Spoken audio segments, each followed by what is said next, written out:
Life at the SCP Foundation isn't exactly made up of sunshine and rainbows. It's less of a good vibes kind of place and more of a, this is the solemn work we do as we stand between humanity and the vast, unfeeling, unknowable realm of mystery and darkness. Sure, sometimes there's a magic vending machine or a teddy bear doctor, but most of the time, the Foundation's findings are a lot more bite than they are bark.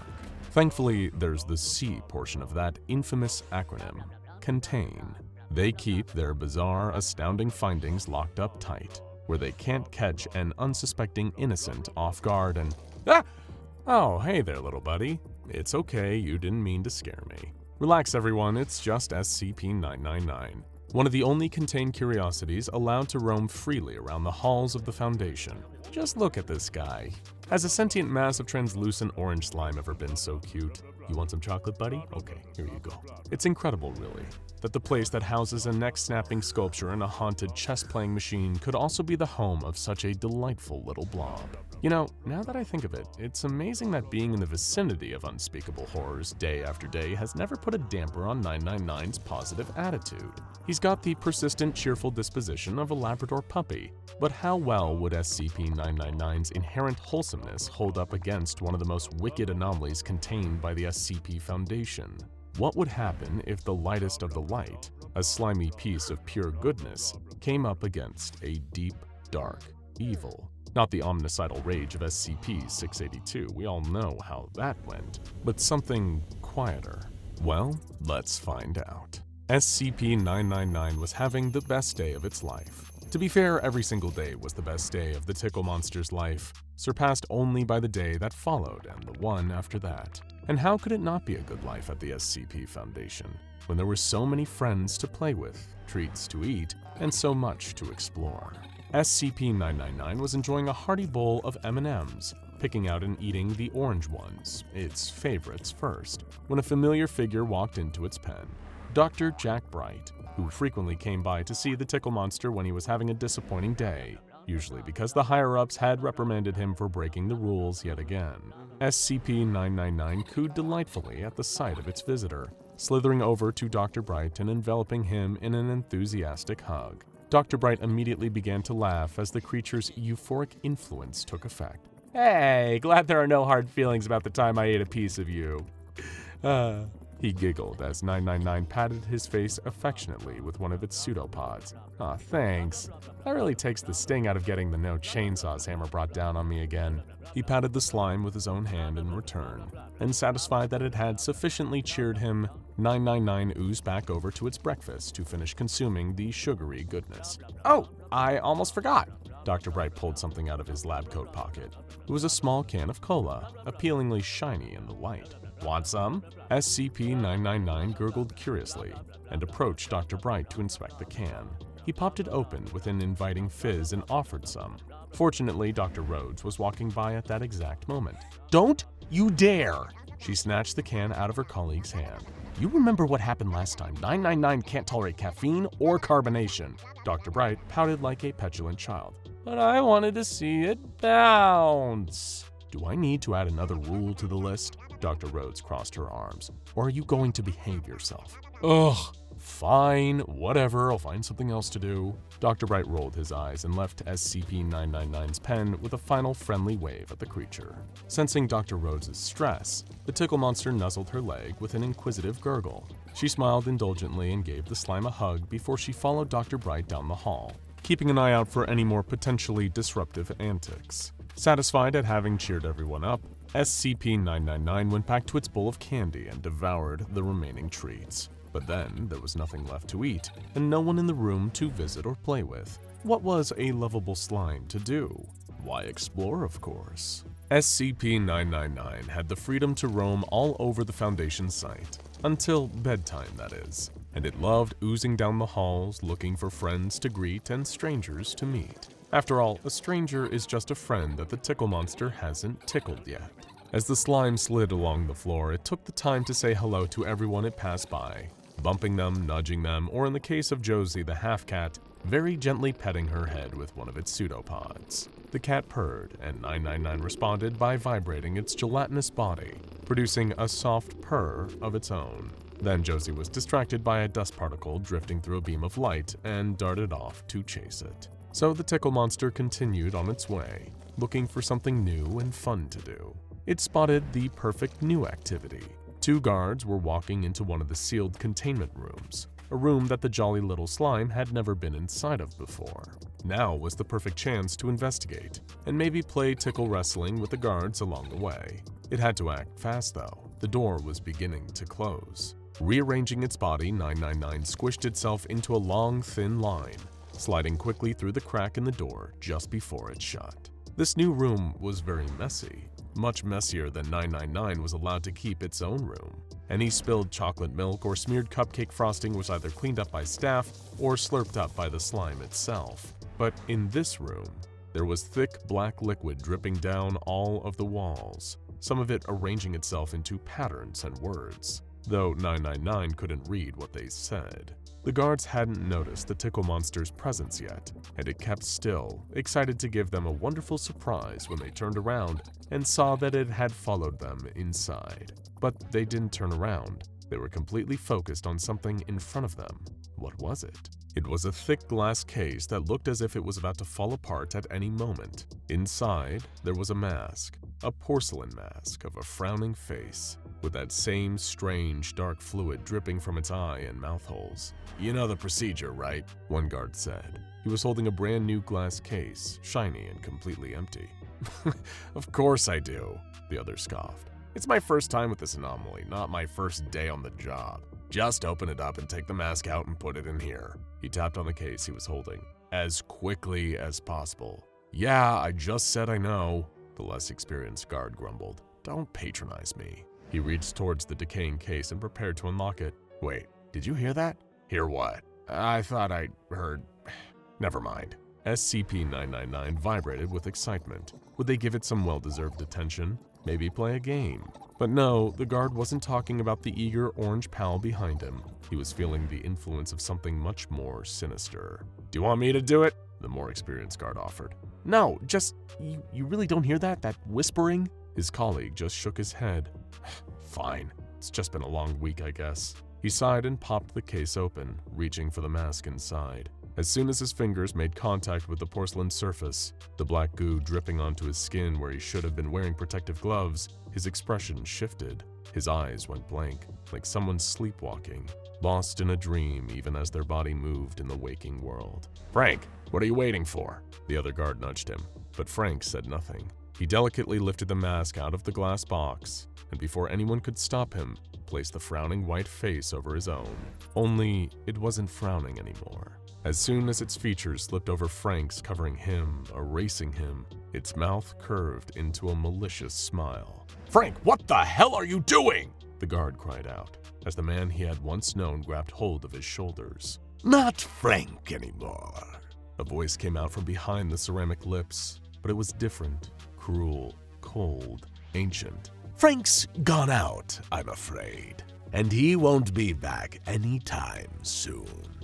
The guard tried to break away from the masked man's grasp, tried to reach for the emergency alarm, to signal that the containment change had gone horribly wrong, but the mask shoved him into the wall, hard. The guard hit his head and slumped to the ground, unconscious and likely concussed. Well, SCP-999 has had just about enough of all of this. It hated seeing anyone hurt, especially humans, and clearly its help was sorely needed to make things better. It couldn't tell exactly what had upset the man in the mask so much that he was acting this way. But he knew one thing that always cheered humans up.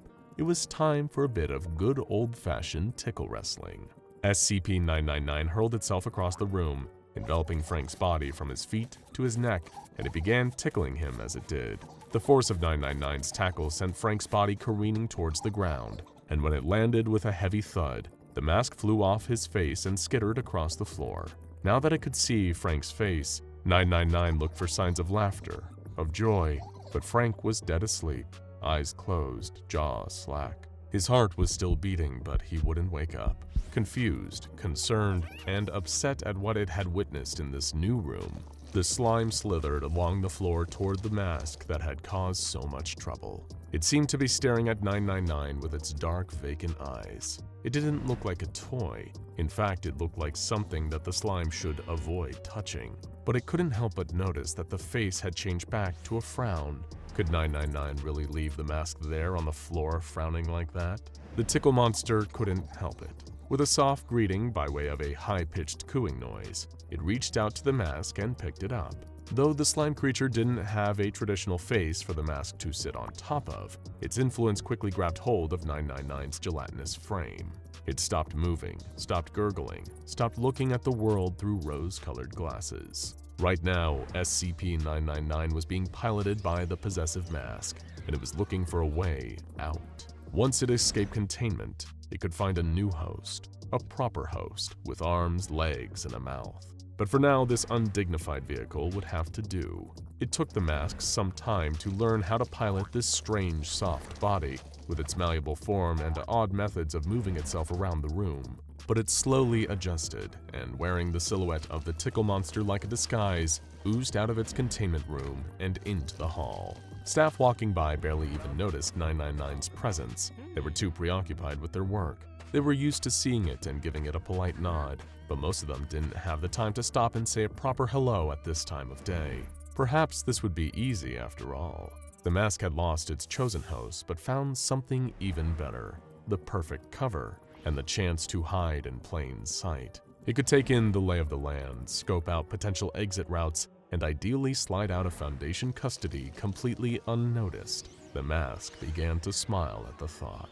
As the mask steered SCP-999's body around the site, a peculiar feeling began to gnaw at the back of its mind, like an itch it couldn't quite scratch, something irritating that wouldn't leave it alone. What was that feeling? Inside of its own consciousness, the mask heard a sound. A sweet, high-pitched gurgle. No, that was impossible. And yet somehow, the consciousness of the Tickle Monster had survived in the face of the mask's power. It was there, still needling at the mask's darkness with that insipid, insistent kindness. "Shut up," the mask hissed, frowning. "This body belongs to me now. Why won't you just die?" Another gurgle, this one even louder, more difficult to shut out. Did this infernal thing ever shut up? The mask stopped moving for a moment, concentrating the force of its will. It would drive SCP-999's mind away and re-establish dominance. Just as the mask was grappling with the influence of SCP-999, however, a familiar figure turned down the hall. It was Dr. Rhodes from earlier. SCP-999's exuberance bubbled up to the surface, and the mask couldn't stop its mouth from flipping back to a smile. What? No, that was ridiculous. And yet the longer the mask was in contact with the vibrant orange slime, so delighted by every familiar and unfamiliar face it encountered, it could feel that horrible, positive influence growing stronger and stronger. It was a nauseating, warm, fuzzy feeling that just made him want to. The mask let out a giggle, then another, and before long it was in the midst of an absolute giggling fit. The mask had laughed before, it had laughed plenty of times, but it was usually a mocking laugh, a cackle of triumph. This was a giggle, though, of pure joy, the sort of sound a small child makes as they chase a butterfly through a field. This was the sound of innocence, of happiness. It was love. "Now you listen to me, you vile little worm," the mask growled. It wasn't certain if 999 could even understand it, but it had to show this rebellious creature who was really in charge. "Release your grip on me. I have won. You have lost. Your form is mine, and you, nothing more than a puppet for me to pull on your strings and use you to my own ends. Show some respect and defer to me." The voice of the slime creature whimpered in the mask's mind, a sound like a chastised puppy slinking away with its tail between its legs. "That's more like it," the mask huffed. Dr. Rhodes looked up from her clipboard and spotted SCP-999. She waved, about to greet the creature, when she noticed the horrible mask perched on top. She dropped her clipboard in shock, gasping at the sight. "No," she breathed, heart sinking as she saw one of the purest pieces of good in all of the Foundation fall into the forces of the mask. "That's right," the mask would have puffed out its chest, if this body had a chest to puff. "I've taken a new host. Do you like my selection? It relished the tearful look in the woman's eyes, the horror that caused her hands to shake and her cheeks to go pale. Show me the way to the exit, so I might take my leave of this place, and perhaps I will spare your life. The mask was just gearing up for a good threat, a really nightmarish one filled with vivid descriptions of mutilation and violence, when that disgusting feeling began to rise up again. That warmth, that buoyancy, it made the mask want to, "Please don't be sad. Here, let me give you a hug." Before it could stop itself, the mask slithered the Tickle Monster's body over to Dr. Rhodes, wrapping around her tightly. Not to hurt her, no, to embrace her, to comfort her. Her horror turned to laughter as the mood-lifting effect of 999's presence began to work its magic. Through her laughter, she was also confused. Why? She couldn't finish the question, but it was enough to break the mask out of the spell. It reared back, horrified at its actions. What have I done? What have I done? It slithered quickly down the hall around the corner, away from that woman who had evoked such fond feelings towards her. No, towards all of humanity. The mask steered its body into a bathroom, coming face to face with a mirror. It stared at its reflection, its familiar face and dark eyes dripping their usual fluid, perched atop this alien thing poisoning its mind. What did you do to me? What sort of magic is this? Of course, 999 did not answer, but the mask could feel its presence, could feel its delight in the impact it was having. You're ruining me, the mask groaned. I strike terror into hearts, I drive men to madness, I rend their sanity in two, It trailed off, overwhelmed again by the urge to smile, to laugh, to frolic. Though it didn't have a working nose, the mask could swear it smelled an array of heavenly scents, of fresh roses breaking bed in a stone oven, vanilla, and lightly burnt brown sugar. It reached for itself with its pseudopods, about to tear itself off of the slimy body altogether, but it paused. Very clever. I see what your game is. It lowered the pseudopods, brimming with determination. You won't trick me into sparing your life. Once I found my freedom and host worthy of me, I will destroy you, once and for all. But even as the mask made this declaration, the black liquid seeping from its eyes and mouth began to change, to take on a lighter appearance. Was it a trick of the light? No, it was orange, like the gelatinous flesh of the horrid creature it had made the mistake of attaching to. No matter how hard the mask fought, the influence of SCP-999 was spreading. Its mind raced, trying to come up with a new plan, a way to hold on to its identity, but the sound of an alarm blaring outside the bathroom spurred it to get a move on once more. Clearly, Dr. Rhodes had alerted someone that the mask had breached containment. Time was running out. It needed to find the exit fast. It was now or never. The mask oozed back into the hall, speeding up as it went, trying desperately to find a way out before whatever transformation had begun could complete itself. But even as it struggled, it could feel itself changing, warping. It burst into giggles again and whistled a happy tune.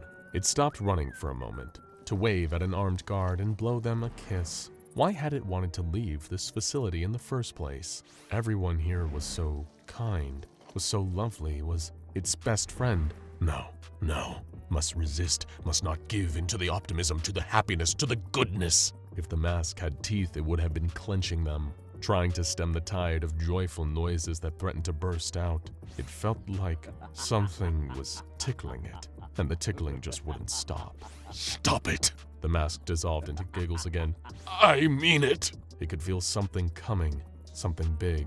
A loud cracking sound rang out, and just as the guards were closing in on the possessed Tickle Monster, they watched in awe as cracks spread across the surface of the Possessive Mask, and all at once, it shattered into pieces. The pieces fell to the floor, where they pulled themselves back together with strands of black goop. Meanwhile, SCP-999 sat there, bouncing with glee, completely unharmed. The Tickle Monster received an extra special ice cream sundae for its bravery and amazing work, and the mask was returned to its containment chamber in a brand new glass case. As the mask suffered an identity crisis for the first time in its existence, SCP-999 curled up in its pen, full of sugar and gratitude, and got some well-deserved rest. Now go check out SCP-999 Tickle Monster vs. the most evil SCPs and the whole story, What if SCP-096 wore SCP-035, for more stories of the Tickle Monster and the Possessive Mask.